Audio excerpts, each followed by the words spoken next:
চলুন আজ আপনাদেরকে ঘুরিয়ে নিয়ে আসি মণিকরণ থেকে।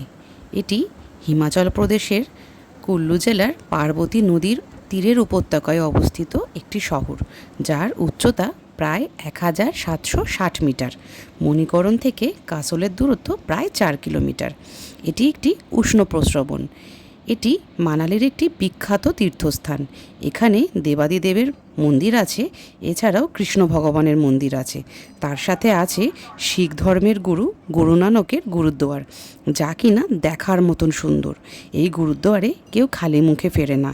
প্রতিটি লোকের জন্য আছে গাওয়া ঘিয়ের হালুয়া, যার স্বাদ মুখে বলে বোঝানো যাবে না। মন্দিরের ভেতরে আছে দেবাদিদেবের মন্দির। এছাড়াও দুটো উষ্ণ প্রস্রবণকে সুন্দরভাবে বাঁধানো রয়েছে, যেখানে আপনি গেলেই চাল আর ছোলা দড়ি বেঁধে দেওয়া হয় এবং সেটিকে আপনি দাঁড়িয়েই সেদ্ধ করে নিতে পারবেন এবং সেটিকে প্রসাদ রূপে গ্রহণ করা হয়। এখানকার প্রাকৃতিক সৌন্দর্য তাও কিনা মুখে বলে বোঝানো সম্ভব নয় যদি না আপনি চোখে দেখেন। ঠান্ডা পাহাড়ি নদী, যা কিনা খরস্রোতে বয়ে যাচ্ছে, এবং পাশে উষ্ণ প্রস্রবণ, দুটোকে একসাথে মেলালে দেখার মতন অপূর্ব সুন্দর। এছাড়াও গুরুদ্বারের ভেতরে ছবি তোলা অ্যালাউ নেই, কিন্তু গুরুদ্বারটিও ভীষণ সুন্দর। এই পার্বতী নদী পাশেই রয়েছে, এখান থেকে 4 কিলোমিটার দূরেই রয়েছে কাসল। আপনি চাইলে সেখানে থাকতেও পারেন, কিন্তু মানালি থেকে অনেকে এসে এটিকে দর্শন করে চলে যায়।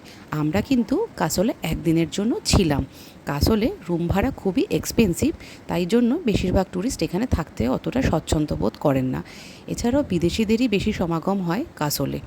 এখানে কথিত আছেন মহাদেব শিব এবং মা পার্বতী দুজনে এই পার্বতী উপত্যকায় ঘুরতে এসেছিলেন, এবং মা পার্বতীর কানের দুল নাকি হারিয়ে গেছিল এবং শেষ নাগ সেটিকে নাকি লুকিয়ে রেখেছিলেন। তাই মহাদেবের অভিশাপে এই জায়গায় এত উষ্ণ প্রস্রবণ, এবং বছর বছর ধরে হিন্দু মানুষের জন্য এবং শিখ সম্প্রদায়ের জন্য এটি একটি পবিত্র পীঠস্থান। তাই বহু যুগ ধরে মানুষ এখানে ছুটে আসেন মানালির সাথে সাথেই এই পাহাড়ি মনোরম উপত্যকাকে উপভোগ করার জন্য, এবং নিজের চোখে এই পৌরাণিক গাথা শহরকে একবার চোখে দেখার জন্য। আপনিও যদি চান, আপনার নেক্সট ট্রিপে এই মণিকরণকে অবশ্যই রাখতে পারবেন। টাটা।